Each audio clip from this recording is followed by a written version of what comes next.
فإذا أدو في عنو أن كفى يستي كتاب كاس نظرية الفستق وحط المامي وأدو عجيبة هذا الكاس كحريق ده ولقى مركز إلهي سبحانه وتعالى وحكوسه ولا مشروع يها ولا حكوسه ودعان وأرزاق إن إلهي كتصيو إن قبل تكتود بيرك رئيستود كشغيستود وأرزاق إلهي كسي سيدا أديك وحكوكو موقدان هذا الكيغا هو أدوكو فيرسدا الدنيا ده ما تشوفو قف كلوغو موقدان سكستود وشرحضو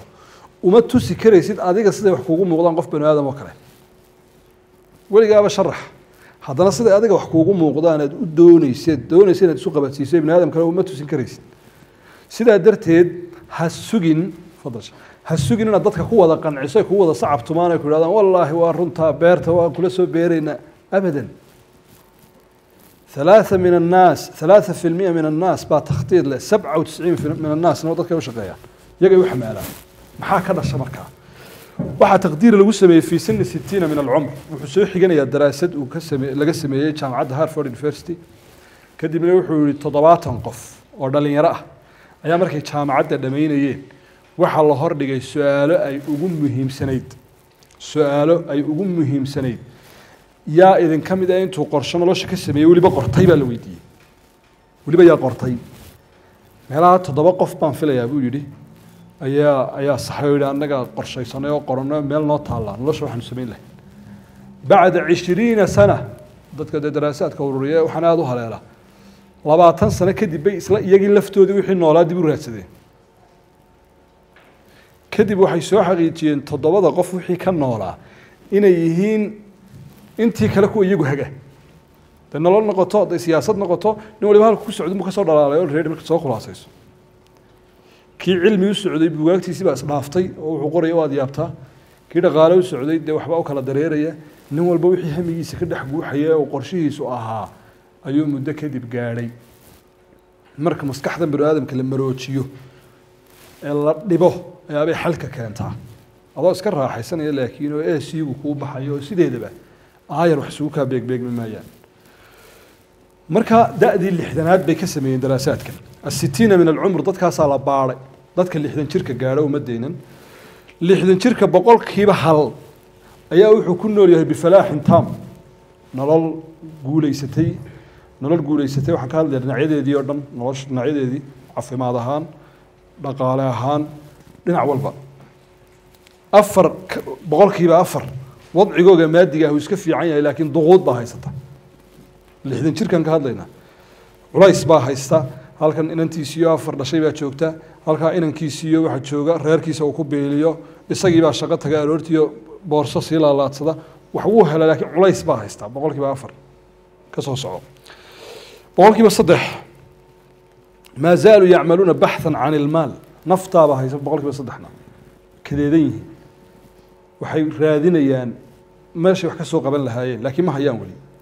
meedaan wali arkin oday 60 jiro oo kaariyoon riixay mooyadaan suuqa ku arkin mooyadaan arkin hooyo daalan oo 60 jir ah oo qof da'aba ah oo meel yar dhigatay lows yar iyo nacnacaah iyo ما زالوا يبحثون عن المال boqolkiiba 8 way dhinteen buu yiri boqolkiiba 8 maatuu wa tarakuu ahlahum wa dhawihim fi mu'aanat maaliyah inta hadda boqolkiiba 8 kaasina way dhinteen laakiin dadkoodu maxay kaga tageen culays dhaqaale iyo rafaad ama deymihii waalidku soo hayay inamadii la kadeedan yihiin ama wixii odaygu ka tagay ee culays ahaabay si kala gurayaan iyo hooyadu ka tagtay maalaad waxaalaad musriye way taw dambaysa boqolkiiba 54 waa nool yihiin laakiin maxay ku nool yihiin ala ta'minaat al-ijtimaa'iyya يعني عاومها بلشوينكو عاويان ولي بتانا إنكو ما هيسمى الدنيا ده واحد سميان قف كان شقينيا بقول كيبا وحبا لقى ترى بقول كيبا وحير با لقى ترى وحنا الله ترجع إنشورنسكا أما عيمسكا طرح جبك إما كانوا ملاين يعني الله سميه شركة جارة لكن الدنيا الدولة ده أنت بدن حكامية تبي طلعتها مواطنين طلعت شريو وحلقوا تحجريا يحرموا وين الله قصة مايا ده كده ده kaas lagu kheer garaya lagu hayaa lagu barbaariyo lagu dhaqan galiya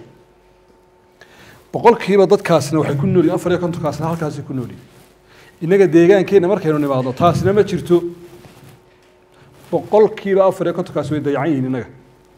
rafaadka iyo darxumada ka muuqata iyo buulasha iyo kadeedka ku nool yihiin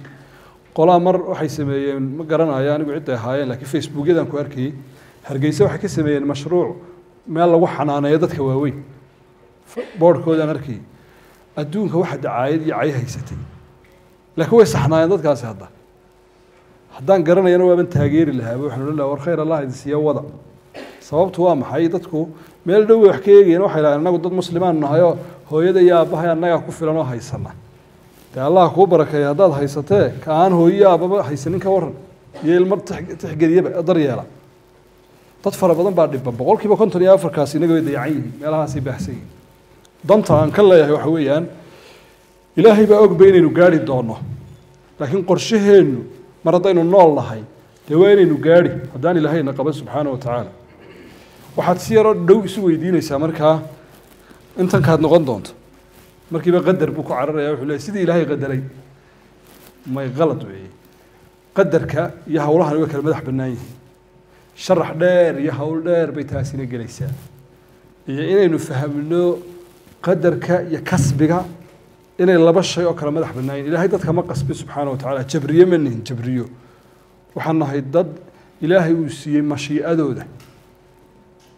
oo halkay marayaan wahadaynaahu najdayn falaqtaxma alcaqaba labadii wadaa loo kala jeexay iraadadii uu ku mari lahaana waa la siiyey wahaakada marka ilaahay maanta kuu qaray basiid yani oo aad baan usoo ururinayaa